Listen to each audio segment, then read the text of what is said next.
जिसाय अध्याय 45। सदाप्रभु आपणा अभिषिक्त व्यक्तिर अर्थात कोरोसर विषय एही कथा कहती। आम्भे ताहा सम्मुखरे नाना गोष्ठी की परास्त करिबा निमंते ताहार दक्षिण हस्त धरिअछु ओ आम्भे राजा मानंकर कटिबंधन फिटाइबा। आम्भे ताहा सम्मुखरे कबाट सबु मुक्त करिबा ओ नगर द्वार सबु बंद नहिब। आम्भे तुम्हर आगे आगे गमन करिबा, रगड़ा स्थान सबु समान करिबा। आम्भे पित्तलर कबाट सबु भांगी खंड खंड करिबा ओ लौह अर्गल सबु काटी पकाइबा। पुणी आम्भे अंधकारावृत धन भंडार ओ गुप्त स्थान रे संचित संपत्ति सबु तुम्हकु देबा। तहिरे तुम्हर नाम धरी आह्वानकारी आम्भे जे सदाप्रभु इस्राएल परमेश्वर अटु एहा तुम्हे जानी पारिबो। आम्भ दास जाकुब ओ आम्भ मनोनीत इस्राएल सकाशे आम्भे तुम्हर नाम धरी तुम्हकु डाकिअछु। तुम्हे आम्भकु न जानिले हें आम्भे तुम्हकु उपाधि देइअछु। आम्भे सदाप्रभु आउ द्वितीय केही नाही, आम्भ छड़ा आउ परमेश्वर नाहांती।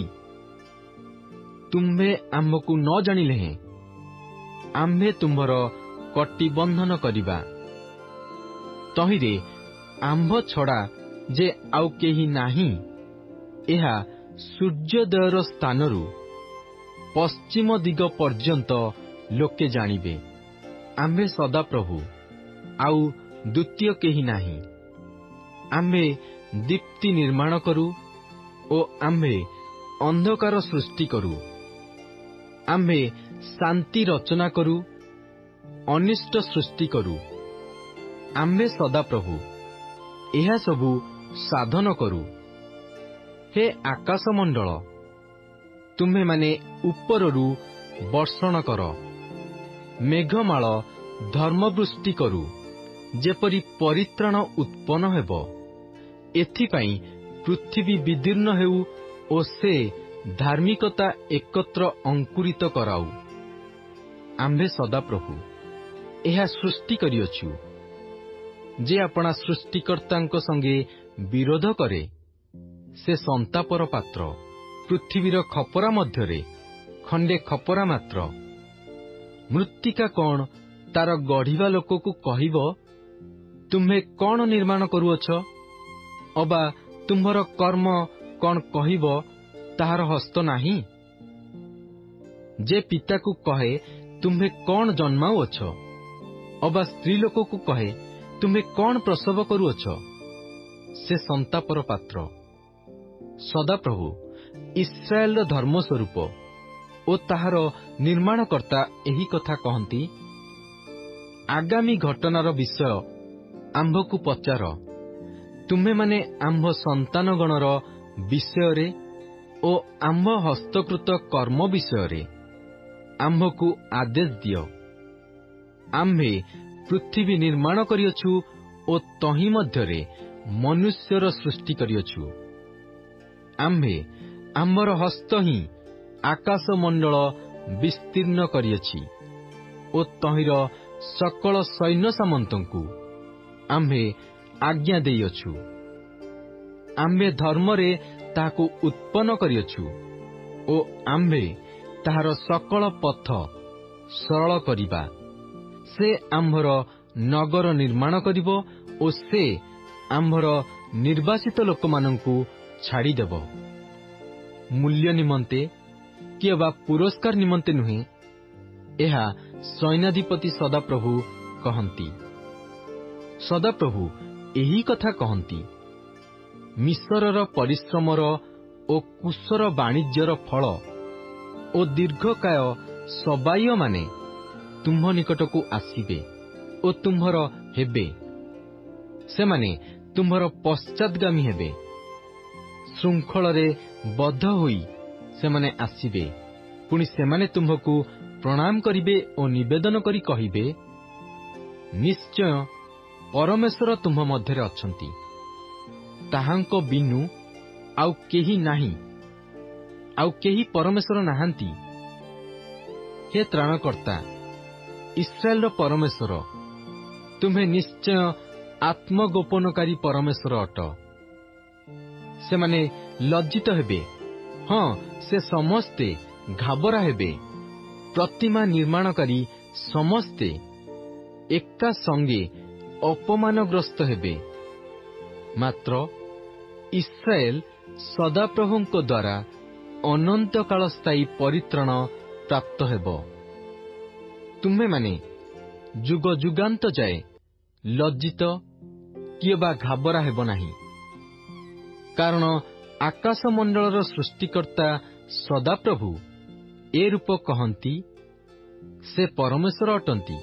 ସେ ପୃଥିବୀ କି ନିର୍ମାଣ କରି ପ୍ରସ୍ତୁତ କଲେ, ସେ ତାହା ସ୍ଥାପନ କଲେ। ସେ ତାହା ଶୂନ୍ୟ କରି ସୃଷ୍ଟି ନ କରି ବସତି ସ୍ଥାନ ହେବା ପାଇଁ ନିର୍ମାଣ କଲେ। ଆମ୍ଭେ ସଦାପ୍ରଭୁ, ଆଉ ଦ୍ୱିତୀୟ କେହି ନାହିଁ। ଆମ୍ଭେ ଗୋପନରେ ଅନ୍ଧକାରମୟ ଦେଶର କୌଣସି ସ୍ଥାନରେ କହିନାହୁଁ, ତୁମ୍ଭେମାନେ ବୃଥାରେ ଆମ୍ଭର ଅନ୍ୱେଷଣ କର। ଏହା ଆମ୍ଭେ ଯାକୁବ ବଂଶକୁ କହିନାହୁଁ। ଆମ୍ଭେ ସଦାପ୍ରଭୁ ଧର୍ମବାଦୀ, ଆମ୍ଭେ ସରଳ କଥା ପ୍ରକାଶ କରୁ।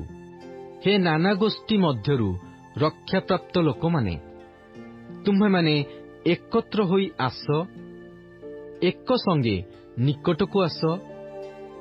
ଯେଉଁମାନେ ଆପଣାମାନଙ୍କ ଖୋଦିତ ପ୍ରତିମାର କାଷ୍ଠ ବହି ବୁଲନ୍ତି ଓ ପରିତ୍ରାଣ କରିବାକୁ ଅସମର୍ଥ ଦେବତା ନିକଟରେ ପ୍ରାର୍ଥନା କରନ୍ତି, ସେମାନଙ୍କର କିଛି ଜ୍ଞାନ ନାହିଁ। ତୁମେମାନେ ପ୍ରକାଶ କର ଓ ତାହା ଉପସ୍ଥିତ କର। ହଁ, ସେମାନେ ପରସ୍ପର ମନ୍ତ୍ରଣା କରନ୍ତୁ। ପୂର୍ବ କାଳରୁ କିଏ ଏହା ଜଣାଇଅଛି? ପୁରାତନ କାଳରୁ କିଏ ଏହା ପ୍ରକାଶ କରିଅଛି? ଆମ୍ଭେ ସଦାପ୍ରଭୁ କି ଏହା କରିନାହୁଁ? ଆମ୍ଭ ଛଡ଼ା ଅନ୍ୟ ପରମେଶ୍ୱର ନାହିଁ। ଆମ୍ଭେ ଧର୍ମଶୀଳ ପରମେଶ୍ୱର ଓ ତ୍ରାଣକର୍ତ୍ତା, ଆମ୍ଭ ଛଡ଼ା ଆଉ କେହି ନାହିଁ। ହେ ପୃଥିବୀର ପ୍ରାନ୍ତସ୍ଥ ସମସ୍ତେ, ତୁମ୍ଭେମାନେ ଆମ୍ଭ ପ୍ରତି ଅନାଇ ପରିତ୍ରାଣ ପ୍ରାପ୍ତ ହୁଅ। କାରଣ ଆମ୍ଭେ ପରମେଶ୍ୱର, ଆମ୍ଭ ଛଡ଼ା ଦ୍ୱିତୀୟ ନାହିଁ। ଆମ୍ଭେ ଆପଣା ନାମ ନେଇ ଶପଥ କରିଅଛୁ ଓ ଧର୍ମମୟ ବାକ୍ୟ ଆମ୍ଭ ମୁଖରୁ ନିର୍ଗତ ହୋଇଅଛି, ତାହା ଅନ୍ୟଥା ନୁହିବ। ଆମ୍ଭ ଛାମୁରେ ପ୍ରତ୍ୟେକ ଆଣ୍ଠୁ ନତ ହେବ, ପ୍ରତ୍ୟେକ ଜିହ୍ୱା ଶପଥ କରିବ।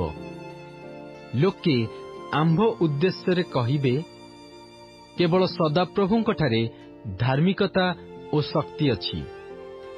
ତାହାଙ୍କ ନିକଟକୁ ଲୋକମାନେ ଆସିବେ, ପୁଣି ଯେଉଁମାନେ ତାହାଙ୍କ ପ୍ରତି ବିରକ୍ତ ହୋଇଥିଲେ, ସେ ସମସ୍ତେ ଲଜ୍ଜିତ ହେବେ। ଇସ୍ରାଏଲର ସମୁଦାୟ ବଂଶ ସଦାପ୍ରଭୁରେ ଧାର୍ମିକୀକୃତ ହେବେ ଓ ଦର୍ପ କରିବେ।